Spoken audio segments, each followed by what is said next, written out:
Est-ce que l'avènement de la monnaie de l'AES fragilise dans une certaine mesure la CEDEAO et qu'est-ce que la France perd avec l'avènement de cette monnaie?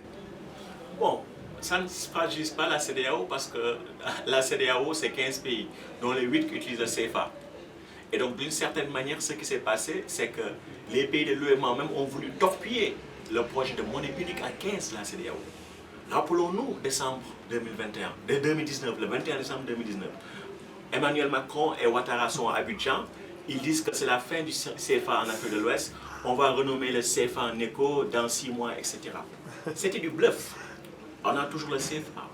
Oui, il y a eu quelques réformes administratives, pas monétaires, parce que l'essentiel des piliers du CFA sont toujours là. Donc ça veut dire que s'il y avait une menace vis-à-vis de l'intégration dans le cadre de la CEDEAO, c'était les pays de l'UEMOA eux-mêmes, mais pas en tout cas les pays les plus faibles de l'UEMOA comme le Niger, le Mali, etc. Donc ces pays peuvent avoir leur monnaie nationale ou leur monnaie unique à trois. Voilà, et ça ne changerait pas grand-chose à la CEDEAO. Peut-être même que ces pays pourraient donner le là, parce que la monnaie unique CEDEAO à 15, elle pose énormément de problèmes, parce qu'elle a été conçue d'une manière néolibérale. C'est-à-dire qu'une monnaie sans État, parce qu'il n'y a pas de modèle fédéral derrière, et quand vous avez une crise, il faut appauvrir les populations pour s'ajuster à la crise. C'est ça le modèle de la CEDEAO, le modèle éco. Donc, j'ai toujours dit que c'était juste une alternative symbolique au franc CFA, en ce sens que ce serait une monnaie africaine qui ne serait pas contrôlée par une puissance étrangère, mais ça ne résoudrait pas les problèmes africains, parce qu'une monnaie ne saurait se concevoir sans son État. Et donc, les critères de convergence, c'est-à-dire les critères d'entrée qui ont été utilisés dans le cadre de la CEDEAO, ne marchent pas et répondent, en fait, d'une certaine manière, trahissent l'inspiration néolibérale. Et vous voyez, le Niger est un pays pétrolier, et c'est un pays qui représente presque les 2 tiers du PIB. Donc, quand vous avez une monnaie unique à 15, mais c'est la Naira. Donc, la question qui s'est toujours posée aux autres, c'est est-ce que vous voulez avoir la Naira? Et certains pays ont dit, en fait, on n'est pas très rassurés. Et ils ont raison de le dire. Donc, il faut envisager une autre forme d'intégration.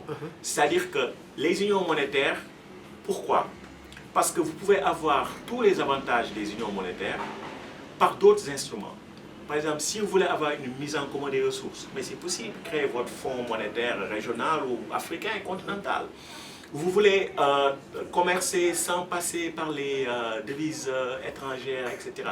Mais maintenant, vous avez le système panafricain de paiement et de règlement, le PAPS, avec Afreximbank.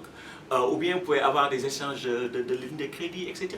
Ça veut dire que je ne dis pas qu'il ne faut pas avoir de monnaie unique, etc. Mais je veux dire que si on veut vraiment s'intégrer sur le plan monétaire, il y a beaucoup de choses qu'on peut faire en attendant peut-être d'être prêt pour l'État fédéral qui validera la monnaie unique. En tout cas, dans le cas des 15 pays de la CEDEAO. Et donc, qu'est-ce que la France perd? Bon, ce qu'il y a, c'est que nous sommes dans un système de colonialisme monétaire, où nos réserves de change sont contrôlées par la France, jusque-là, même malgré la réforme. Et le CFA peut être utilisé comme un instrument disciplinaire contre les États qui seraient en froid avec la France. Donc le Mali en a été victime, le régime de Laurent Gbagbo en 2011 en a été victime, et le Niger en a été victime. Donc rien que ça, les pays qui veulent leur souveraineté doivent sortir du franc CFA si la France n'accepte pas de sortir du système franc CFA. Et donc ça veut dire que la France n'aura plus de contrôle sur les réserves de change, ne pourra plus utiliser le CFA comme mécanisme disciplinaire contre ces pays, et n'aura plus la garantie directe de protéger ses intérêts économiques via le système CFA. Mais ça ne veut pas dire qu'à terme, la France va perdre. Pourquoi? Parce que les Européens ont cette mentalité, malheureusement, colonialiste, mercantiliste, qui a toujours consisté à penser que le développement de l'Afrique pourrait leur nuire. Une Afrique qui se développe bénéficie à tout le monde. C'est-à-dire, il y aura plus de production agricole, plus de production industrielle, et ailleurs, les populations vont vieillir, il n'y aura plus assez de bras, etc. Et donc, c'est en Afrique que ça va se jouer. C'est pourquoi, bon, quand on calcule à court terme, on peut être dans ces considérations mercantilistes, etc. Mais à long terme, le développement de l'Afrique bénéficiera au monde. Moi, c'est comme ça que je préfère le voir, de manière positive, etc. Sortir de la logique coloniale qui consiste à dire que, en fait, la seule manière, nous, de nous développer, c'est d'exploiter les autres. une Afrique, en tout cas puissante, prospère, n'a pas besoin, disons, de revanche ou etc.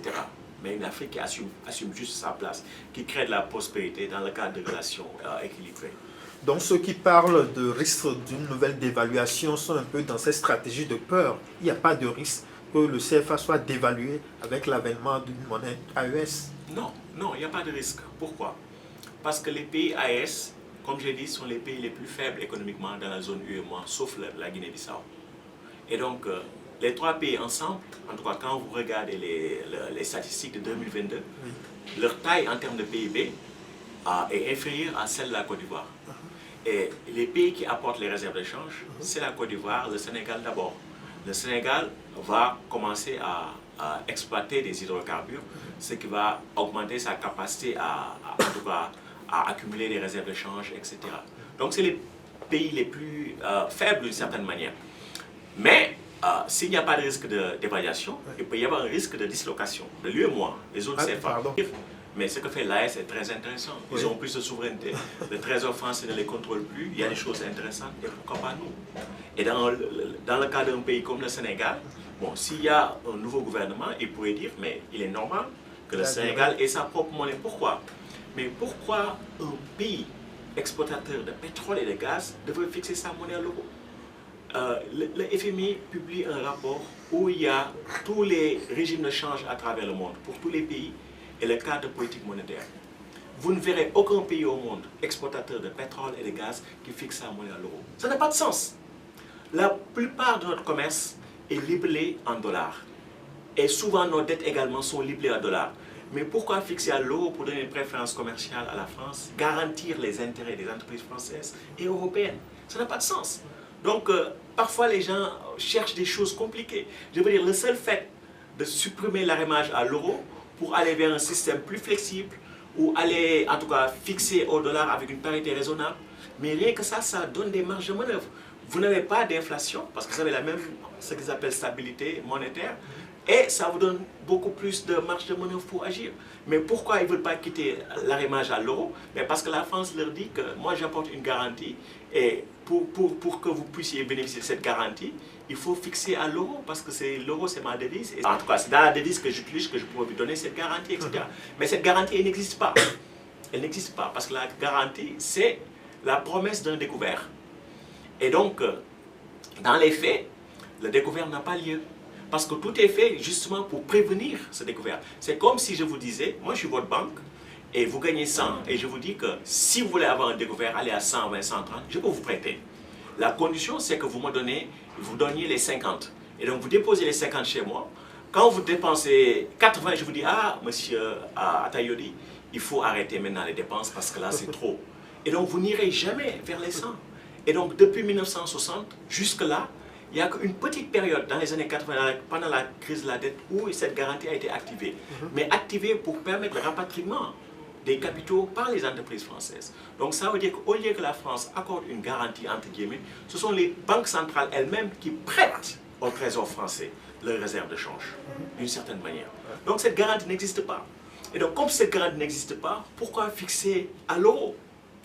Tout autre régime de change vous donnerait plus de flexibilité. S'il y a en tout cas une préférence pour les régimes de change fixes, mais fixés au dollar, ça vous donnera plus de marge de manœuvre et vous n'aurez pas plus d'inflation. Mais voilà, c'est-à-dire que les gens parfois amènent le débat là où il n'est pas. Et comme je vous ai dit, il n'y a aucun pays producteur, exportateur de pétrole et de gaz à travers le monde qui ait fixé sa monnaie à l'euro, sauf les pays CEMAC. Et donc dans le cas des pays CEMAC, qu'est-ce qui va se passer? C'est-à-dire que vous vendez du pétrole, vous recevez des dollars. Et donc, vous devez déposer 50% de vos réserves de change auprès du Trésor français, en Afrique centrale en tout cas. Et donc, qu'est-ce qui va se passer? Vous prenez vos dollars, vous les convertissez en euros pour les laisser auprès du Trésor français parce que le Trésor français doit les détenir en euros. Et ça, c'est une pratique qui date, disons, en fait, de la période coloniale. Pourquoi? Parce qu'à l'époque, la France avait voulu avoir un tampon pour se prémunir en fait, de l'hégémonie du dollar. C'est-à-dire que la France pouvait manquer de dollars. Et donc, si vous manquez de dollars, ça veut dire que votre indépendance financière, elle est compromise. Et si votre indépendance financière est compromise, votre indépendance politique. Et donc, le système CFA lui permettait d'acheter coton, cacao, pétrole, uranium, manganèse, sans débourser de dollars. Et en même temps, quand ces pays africains avaient des surplus extérieurs, accumulaient des dollars, ces dollars étaient convertis en francs pour soutenir le cours du franc et aussi bénéficier à l'économie française.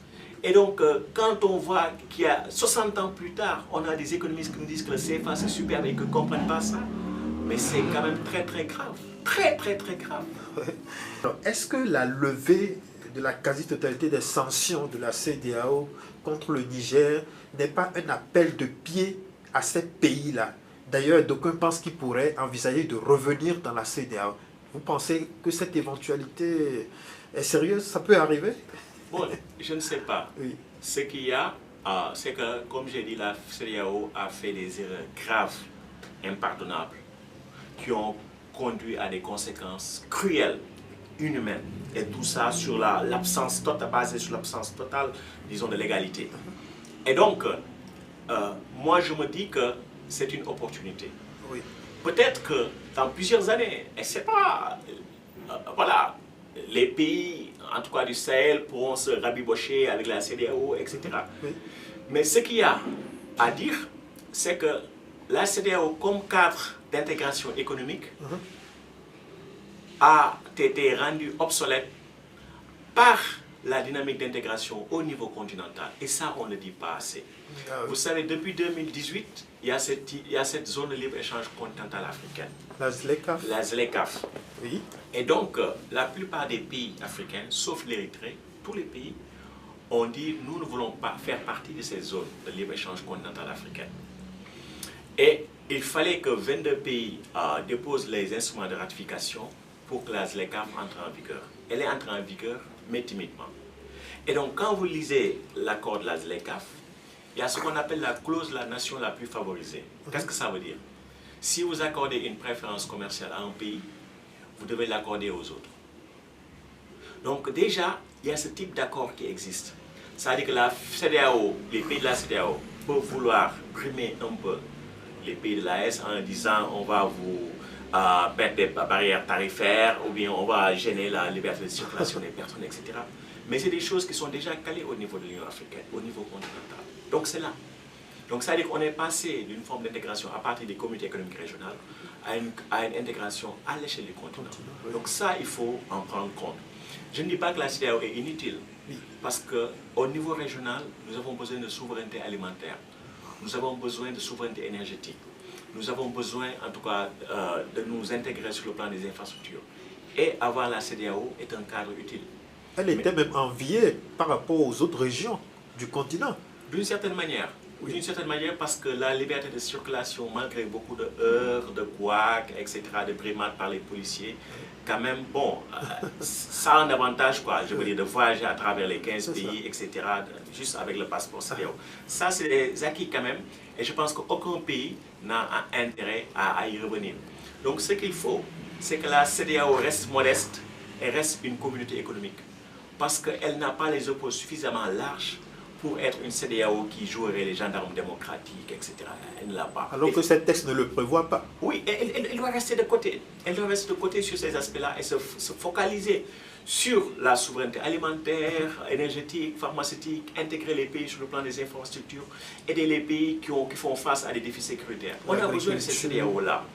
C'est ces CEDEAO-là dont on veut, mais pas une CEDEAO qui réagit différemment selon que le putsch est favorable ou pas à des intérêts étrangers, selon que c'est un putsch civil ou un putsch militaire. On n'a pas besoin de ces CEDEAO-là. Donc malgré tout ce qui vient d'être dit, je pense qu'avec le temps, certaines différences pourront être gommées.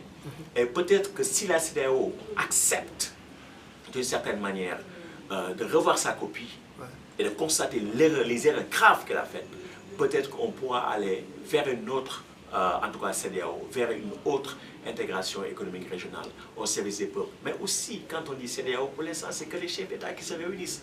Donc, il faudrait d'autres institutions qui reflètent les peuples. C'est-à-dire que la CEDEAO elle-même doit être démocratisée.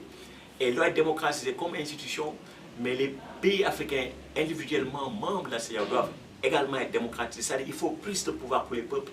Parce que si les peuples n'ont pas plus de pouvoir, la CEDEAO elle-même ne peut pas être démocratique. Parce que malheureusement, jusque-là, c'est un syndicat de chef d'État. Donc je pense qu'avec le temps, les aspérités pourraient être gommées parce que nous avons tous besoin les uns des autres. Oui. Et c'est en coopérant, en nous respectant les uns les autres, qu'on pourra en tout cas grandir, être solidaire. Et si elle se réformait de fond en comble, peut-être que les 3 pays peuvent éventuellement envisager de la réintégrer, mais en tant qu'une seule entité. Oui. AES et non pas en tant que Niger, Burkina, Mali. Oui, c'est possible. Je dis, ce qui se passe dans les pays de l'AES, c'est intéressant. Parce qu'ils proposent les termes de la dynamique panafricaniste que nous avons toujours tous défendus. Maintenant, les gens peuvent dire, ah, c'est des militaires, etc. Mais le fait est là. Et ces pays vont une dynamique d'intégration panafricaniste souhaitable. C'est ce qu'on souhaite pour l'Afrique, que l'Afrique soit unie, que les pays coopèrent, que les pays font face à leurs défis communs. C'est ce qu'on souhaite. Et donc cette dynamique ne doit pas être entravée. Il faudrait l'encadrer, comme j'ai dit, la solidifier, mais dans un cadre démocratique renouvelé. C'est-à-dire que nous-mêmes, nous avons besoin de repenser c'est quoi la démocratie. Parce que la démocratie, c'est le pouvoir au peuple. Et même dans les régimes actuellement qu'on dit élus, démocratiquement élus, etc., il n'y a pas de démocratie du tout. Donc ça veut dire qu'il faut penser à d'autres choses. Et qui dit démocratie économique. C'est-à-dire le contrôle des peuples sur les ressources économiques. Et si la nation elle-même n'a pas le contrôle sur ses ressources, ça veut dire qu'il n'y a pas de démocratie possible. Oui.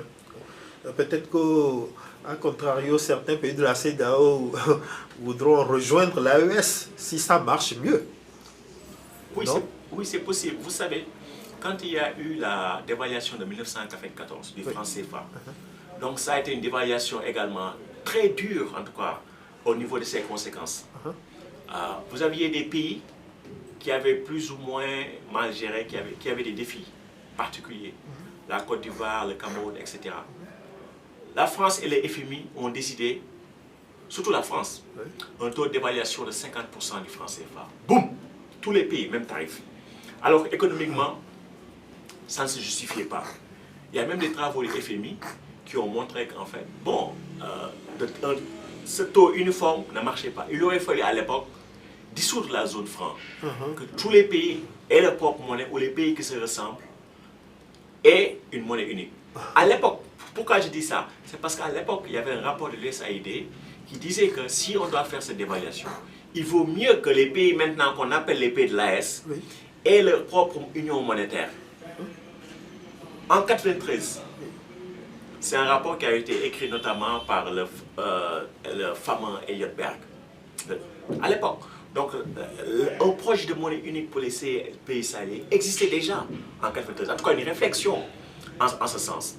Donc, ce n'est pas quelque chose qui est tiré par les cheveux. Donc, il y a des réflexions qui sont là, et comme j'ai dit, on peut même remonter à Samir Amin et Modibo Keïta, etc. Donc, ce que ça veut dire, c'est que ces pays montrent la direction vers laquelle il faut aller, et il faudrait les soutenir. Très bien. Il faudrait les soutenir. Alors, en termes de statistiques, je ne sais pas si vous avez quelques statistiques à partager avec nous par rapport à ces pays, ces 3 pays de l'AES. J'en ai quelques, mais quelques. Le PIB, par exemple, leur poids économique, comment est-ce qu'ils peuvent, disons, se soutenir dans ce projet pour rebâtir, relancer leur s'affranchissant, bien entendu, de la France? Oui, bon, c'est-à-dire que, bon, là j'ai quelques statistiques sous les yeux, hein, je veux dire. Oui. La population en 2022, c'était, si on arrondit, 72 millions. Et donc, c'est un peu plus de la moitié de la population de l'UEMOA.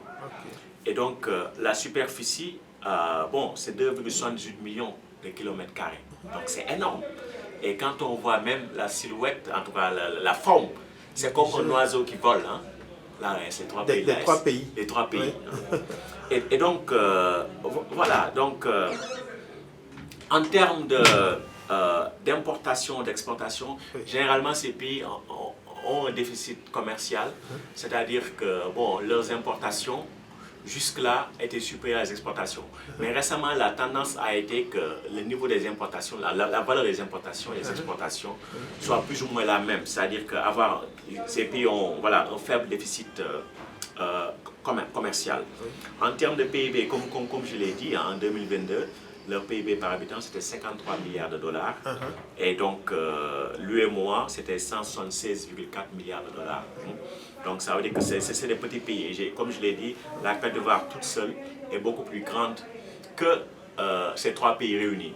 Mais dans quelques années, l'AES comme entité sera l'une des premières économies, en tout cas derrière le Nigeria, sera peut-être la 2e économie d'ici quelques années, parce que l'AES va dépasser la Côte d'Ivoire, va dépasser également le Ghana, qui ont des tailles plus ou moins similaires.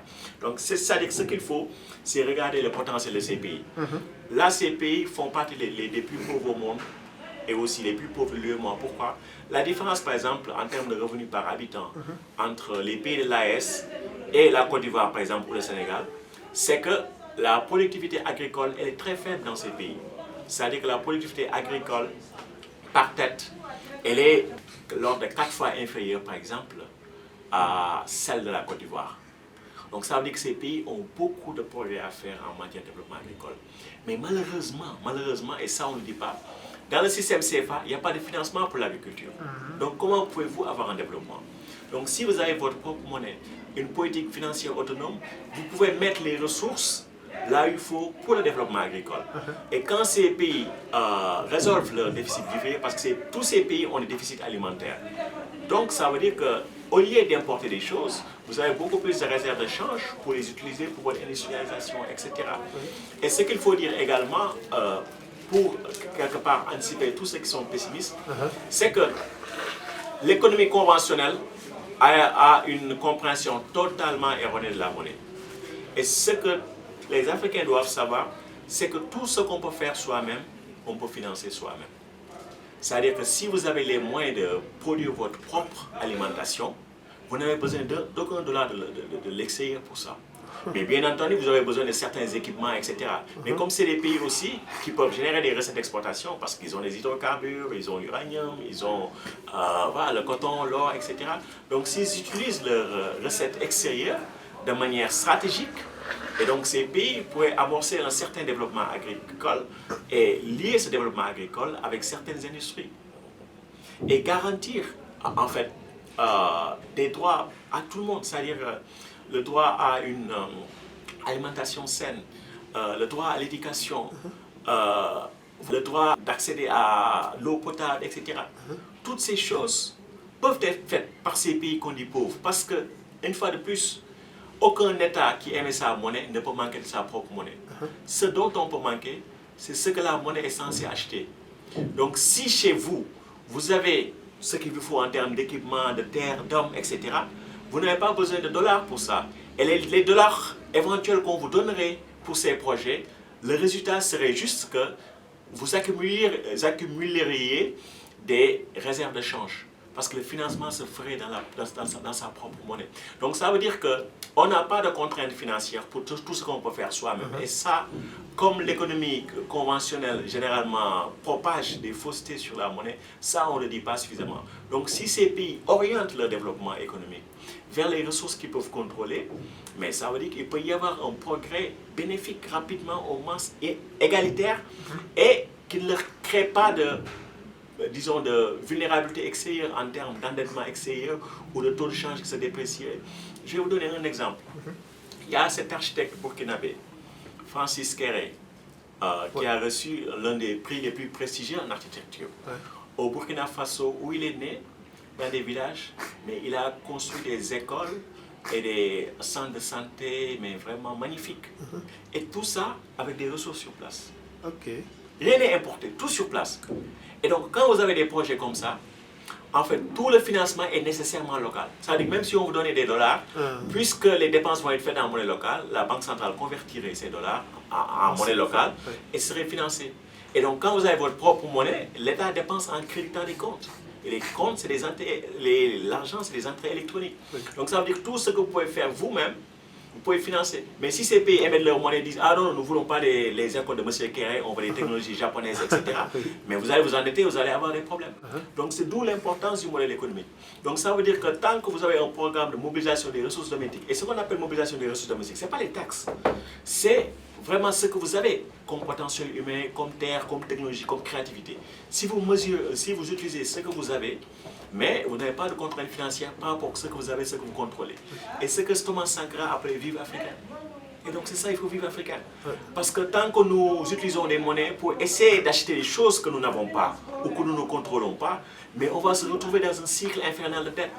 Mais tant que nous produisons des choses que nous contrôlons sur place, là on n'a pas besoin de l'aide extérieure, nous-mêmes nous finançons.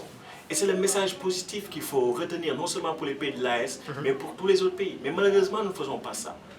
Il faut vivre africain, comme disait Sankara, parce que c'est la seule manière de vivre dignement et librement. Les pays de l'AES, ils ont quand même pris leurs responsabilités dans un contexte également où la lutte contre le terrorisme qui était supposée être soutenue par la France et la communauté internationale n'a pas apporté ses fruits.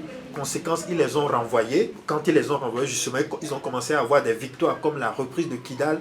Alors, on entend dans les médias occidentaux un vocabulaire comme le sentiment anti-français. Quand vous entendez, c'est l'élite française et les médias français disent sentiment anti-français. Ça vous inspire quoi? Est-ce qu'il y a un sentiment anti-français en Afrique et notamment dans les pays de l'Alliance? Bon, vous avez la réponse à votre question. L'élite française et certains médias français. Parce que ce concept, à l'évidence, n'a aucun sens. Aucun sens n'explique rien. Pourquoi? Parce que quand on dit sentiment anti-français, c'est comme si nous autres, nous avions un problème avec les Français en particulier. Non, non.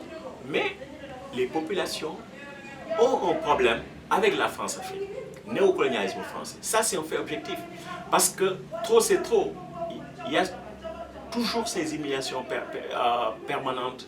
Il y a toujours, en fait, ce paternalisme, cette exploitation injuste des ressources, etc. Et les populations voient ça. Cette présence militaire qui, à un moment donné, bon, voilà, c'est juste une forme d'occupation militaire à un moment donné parce qu'on ne voit pas les résultats. Et donc, quand on dit sentiment, c'est comme si c'était passager ou si c'était irrationnel. Alors c'est un positionnement politique contre la France-Afrique. Un autre problème, c'est que quand on parle prétendument de sentiment anti-français, c'est quelque part aussi insinuer que les Africains ne sont pas capables de critiquer la France. Parce que si les Africains les critiquent, c'est que forcément il y a la Russie derrière ou il y a d'autres puissances derrière. Oui, c'est aussi ça qui est choquant. Ceux qui réclament la décolonisation totale, qui veulent leur autodétermination, on les accuse d'être manipulés par la Russie, tout comme si les Africains étaient des enfants. C'est ça, mais c'est paternaliste. Et donc c'est pourquoi c'est un concept de propagande qui n'explique rien, qui ne signifie rien, qui n'a aucun sens. Mais c'est qu'il y a encore un autre aspect.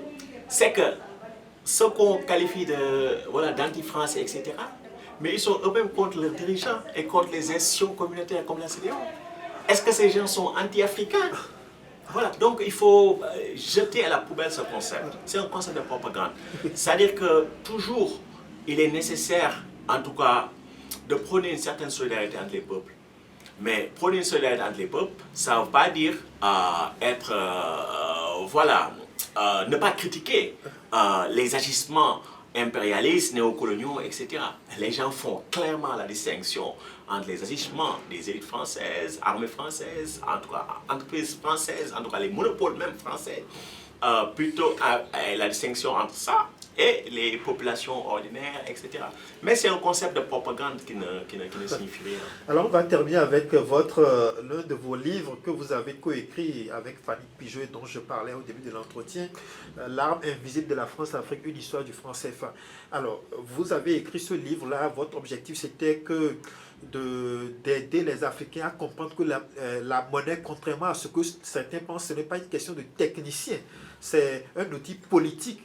Et voilà, tout le monde peut avoir le droit de se prononcer dessus. Alors, comment est-ce que cet ouvrage a été reçu? Quels sont les retours que vous avez? Oui, vous avez raison d'insister sur ça. Parce que quand on critique le CFA, il y a beaucoup qui se disent « Ah non, vous n'êtes pas spécialiste ». Alors que ceux qui se disent spécialistes, eux-mêmes ne connaissent rien à la monnaie. Parce que la preuve, ils colportent des choses qui n'ont aucun fondement scientifique. Aucun, on le voit, aucun. Parce que c'est l'économie néoclassique. C'est qu'il faut se rappeler même l'origine étymologique de la monnaie.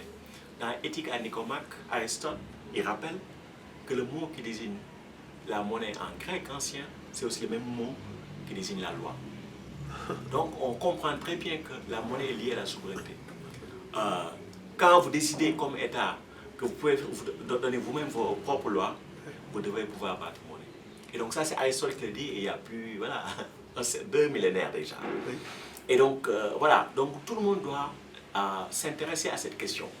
Et donc, nous, notre objectif avec Fanny Pigeot, journaliste française qui collabore à Mediapart, ça a été de dire que nous allons démystifier le CFA pour que tout le monde comprenne. Parce que tout le monde peut comprendre. si on l'explique bien. Et donc on a fait des efforts pédagogiques pour que tout le monde puisse comprendre et que tout le monde puisse vérifier nos sources pour aller en tout cas se renseigner davantage par rapport au système CFA. Et donc nous disons deux choses. Le CFA pose un problème de souveraineté parce que c'est la monnaie du trésor français. Ça a été créé pour des buts coloniaux et malgré le changement dans la gestion, etc., à partir des années 70, etc., ce système garde les mêmes finalités. Et le deuxième problème, c'est que c'est un système qui appauvrit les pays qui l'utilisent. Oui, appauvrit les pays qui l'utilisent. Et donc le seul argument des défenseurs du CFA, ça a été de dire que mais les autres font pire. Zimbabwe, ils ont l'hyperinflation. Au Ghana, ça va très mal. Le Nigeria, l'Argentine, la monnaie se déprécie. Oui, mais je vous ai donné l'exemple des Seychelles français. Et ils ont une monnaie qui se porte très bien, qui n'est fixée ni au dollar ni à l'euro. Donc à un moment donné, la question c'est, que voulez-vous faire avec cet instrument? Quel est le projet politique, le projet social qu'il y a derrière? Nous, 200 millions d'habitants en zone franc, zone CEMAC, zone UEMOA, nous avons dit que nous voulons une monnaie pour les classes supérieures et les intérêts extravertis. Et donc, comme c'est notre choix, on peut respecter le choix du CFA. Mais le jour où nous voudrons avoir une monnaie qui marche pour nos peuples, qui crée la prospérité, au lieu que les jeunes prennent des embarcations de fortune pour aller vers la Méditerranée, affronter les déserts, etc., ou même vouloir s'exiler aux États-Unis puis à Nicaragua, là, on aura un système monétaire et financier qui marchera pour ces peuples. Ce qui est tragique, mais qui n'est pas seulement lié à la zone franc, c'est que dans la période néolibérale, les banques centrales croient qu'elles peuvent lutter contre ce qu'on appelle l'inflation, c'est-à-dire la hausse générale du niveau des prix. Et la Federal Reserve, c'est la banque centrale américaine, un de leurs gouverneurs avait publié un article dans le Financial Times, en fait le Financial Times, un journal financier, qui relatait ça en disant que à la Banque centrale américaine, la Fed, nous n'avons pas de théorie scientifique valable de l'inflation. On ne sait pas ce qu'on fait. Et nous croyons que nous luttons contre l'inflation. Alors dans la période néolibérale, la seule manière qu'ils ont de lutter contre l'inflation, c'est de mettre les gens au chômage, de faire fermer les entreprises. C'est comme ça. Parce que si vous avez un choc extérieur, la guerre en Ukraine, la pandémie, en quoi relever les taux d'intérêt vous permet de diminuer les prix? Ça ne peut permettre de diminuer les prix qu'en notant le pouvoir d'achat que les gens ont entre les mains. C'est juste cet aspect, en tout cas cette approche destructive que les banques centrales qui manquent d'imagination utilisent. Et ça a été le cas des pays CFA. C'est pourquoi vous pouvez voir par exemple que, comme j'ai dit, la Côte d'Ivoire a eu son meilleur niveau de revenu réel par habitant en 1978. Il ne l'a toujours pas rattrapé. Le Gabon a eu son meilleur niveau de revenu par habitant en 1976. Il ne l'a pas toujours rattrapé. C'est 50% moins. Vous prenez le Cameroun, son meilleur niveau de revenu par habitant, revenu réel par habitant, c'est 1984. Le Sénégal a rattrapé son meilleur niveau de revenu réel par habitant en fait de 1961 qu'en 2014. La Guinée-Bissau, qui est un pays qui a été très instable sur le plan macroéconomique, avec des taux d'inflation records, a rejoint l'UEMOA en 1997. Et son meilleur niveau de revenu réel par habitant, c'était 97. Et ça n'a toujours pas rejoint ce niveau-là. Vous prenez la Guinée équatoriale, un petit pays qui a de vastes ressources pétrolières, qui devrait être un pays très riche avec aucun pauvre dans ces pays, parce qu'ils ont une population faible. Entre 2008 et 2018, le pays a perdu 50% de son revenu réel par habitant. Et avec tout ça, on veut nous dire que le CFA marche parce que le Naira en fait se déprécie ou le Ghana a un problème de dette. Ce n'est pas sérieux. C'est pourquoi, comme on a dit au départ, la monnaie est un projet constitutionnel. Parce qu'il y a une approche qui s'appelle la monnaie comme projet constitutionnel, avec des auteurs comme Christian Descent. C'est-à-dire que quand on fera, en tout cas, le choix d'avoir une économie qui marche pour nos populations, il faudra se résoudre à en tout cas se débarrasser du franc CFA. Mais si on veut continuer dans la même logique coloniale, il faut garder le franc CFA. Et c'est le choix qui a été fait jusqu'à présent. D'accord, très bien. Merci beaucoup, Dogo. Merci.